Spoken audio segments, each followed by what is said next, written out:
listeners, and welcome back to another episode for A's for Apple, where you learn the ABCs of teaching. I'm your host Veronica, and I hope this podcast will help you in your future career as an educator. Our letter for today is E for Effective Assessment, which aims to highlight this message: effective assessment begins with me. This brings us to our discussion question for the letter E today. What knowledge do teachers need to develop effective assessment? Is it subject to the teacher's understanding of the national and state curriculum as well as the knowledge of the learning styles of the students, or are there more considerations? In this podcast, I'll firstly answer what the meaning of effective assessment practices are. Then I'll discuss the national and state curriculum. I'll also talk about the local context together with learning styles and assessment type purposes as considerations that influence effective assessment. The final part of this episode will provide you with my understanding of curriculum and assessment. To begin, I'd like to break down what effective assessment practices are. You may be familiar with the term effective assessment addressed in your uni lectures or tutorials, but do you really know what it means? Well, the Department of Education and Training argues that effective assessments are tasks that are co-constructed so that learners can demonstrate 3 points: the purpose of the task, what is expected, and how the task is assessed, in line with the curriculum standards. Sounds simple, right? Well, sort of. There are also concerns regarding technicalities of effective assessments. But rest assured, this is addressed when teachers follow these 3 principles of it being reliable, valid, and fair. By valid, this means that assessment measures the learning goal. By reliable, this means consistent practice. And by fair, this means it is equitable for all students. If you can follow these 3 principles and DET's definition, you already have a few tools to develop effective assessments. So, is effective assessment subject to the teacher's understanding of the national and state curriculum? To an extent, but I'll define the 2 curriculums for you so it's easier to understand why. The national curriculum is called the Australian curriculum, and is designed as a general curriculum to help all young Australians become successful learners and active and informed citizens. It provides you, students, and the community with disciplinary knowledge of 8 learning areas no matter where you live in Australia. Whereas the state curriculum caters to students in that state, and it's an implementation of the national curriculum. As I live in Victoria, I follow the Victorian curriculum, and it has 12 learning areas instead of 8. So instead of a general overview of what to teach, it's best to check with your state curriculum for specific teaching points catered to students in your state. So why is your understanding of the above curriculums important? These 2 curriculums are the main levels of curriculum, so you will always refer to one or the other when lesson planning. Without familiarizing yourself with these curriculums, you wouldn't be able to create effective assessments. This is because they provide teachers with a guideline towards a clear understanding of key knowledge, and it helps with scaffolding and lesson planning. So, future teachers, I think those were some pretty good points. Not only is it beneficial for the students, but it gives teachers clarity too. So yes, it is subject to your understanding, so learn these 2 curriculums well. Wait a minute, what about other curriculums? I also believe that teachers should familiarize themselves with other forms of curriculums. By other curriculums, this ranges from the received curriculum, which is what students understand about what is taught, to the intended curriculum, which is the teacher's planning, to the hidden curriculum, which responds to the beliefs, cultures, and values of students. By recognizing the broader curriculums, it allows teachers to gain a deeper perspective on how to teach effectively. And what about the implications of curriculum? A key problem for teachers lies when they focus too greatly on academic expectations in the curriculum, with little consideration of other aspects such as students' values, beliefs, and attitudes. Changing this mindset can be confronting and confusing for teachers because it may stem from their rigid ideologies and expectations towards the curriculum. This could be because assessment, curriculum, and instruction are interconnected, and teachers always set specific objectives to define success. Fortunately, these priorities have evolved through political and economical intervention towards a responsibility for promoting the personal development of the young.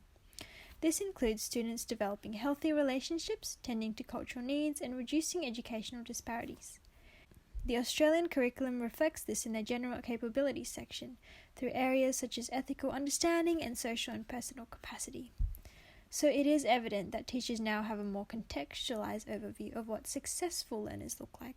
Hence, Effective assessment is subject to the teacher's understanding of national and state curriculum, but valuing other curriculums and responding to student beliefs and attitudes is also needed to create effective assessment.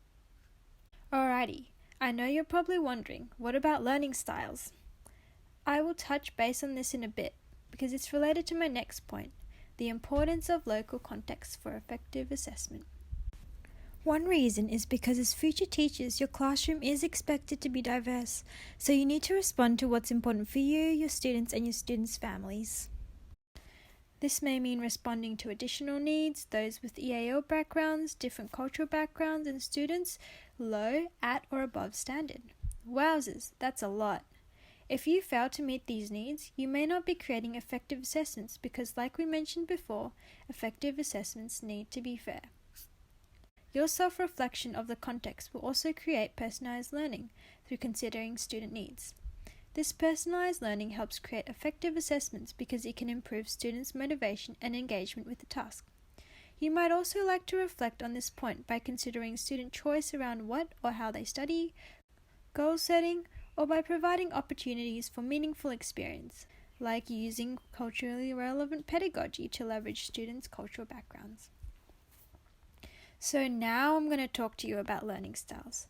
I believe that effective assessment is also subject to students' learning styles, which plays a big part of addressing context. See the connection now? As most students have a preferred way of learning, the variety of presenting assessments enables students to showcase their strengths, which can positively influence learning outcomes. One learning style model teachers can use is the VARK model, which measures 4 different preferences for the input of information, including visual, using symbols, oral, so spoken or listening, reading or writing, which is text, and kinesthetic, which is hands-on activities. Implementing the VARK model may help teachers to solve issues related to student learning and maximize student achievement. However, I think that we should not attempt to confine students to their learning styles, but extend them in all areas of the curriculum. Teachers should reflect on this to avoid boxing students in, limiting student potential, and negatively affecting student outcomes. Therefore, it is encouraged that teachers balance between knowing the curriculum, local context, and learning styles in order to create effective assessment. So what other considerations are there for effective assessment? Although effective assessment depends on the national, state, and local curriculum and catering to student needs, I believe that teachers must also align their assessments to its purpose. This will help to cater to the department's definition of effective assessments. So, I'll contrast diagnostic, formative, and summative assessments to give you an overview. So, diagnostic assessments measure students' knowledge of each subject, their capabilities, and their misconceptions before learning.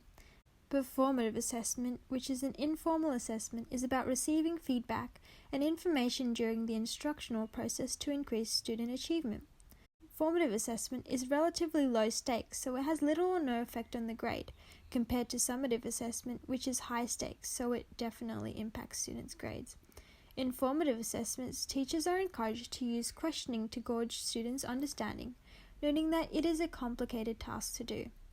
These questions should also show a connection between previous and new learning, and promote reasoning. Summative assessment, which is a formal assessment, measures students' competence in subject areas, level or grade. Summative assessments can inform parents or carers of student progress for reporting purposes. For example, an end of a term test, oral presentations, or the essay you need to finish tonight.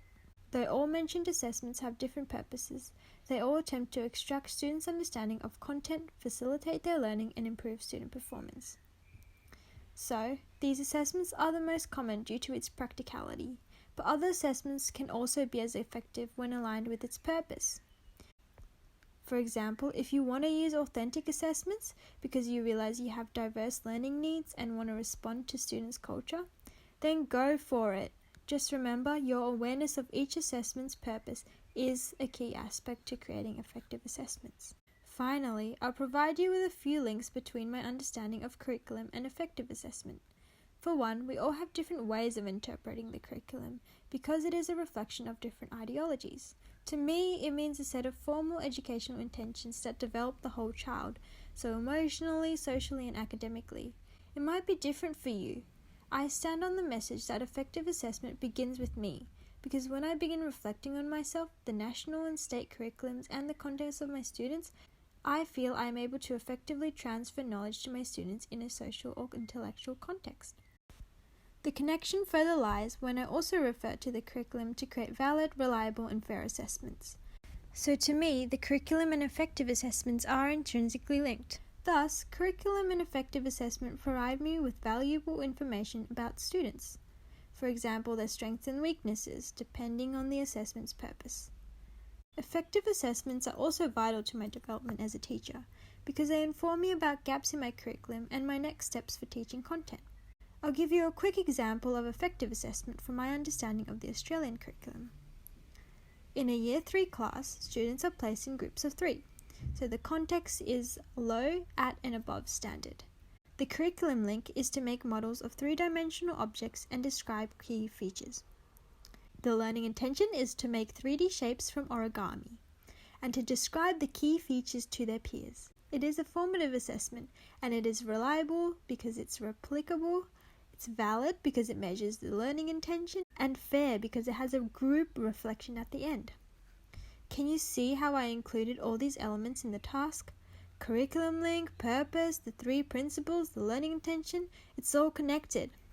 To tie everything together, I'll give you a quick recap of our letter E today.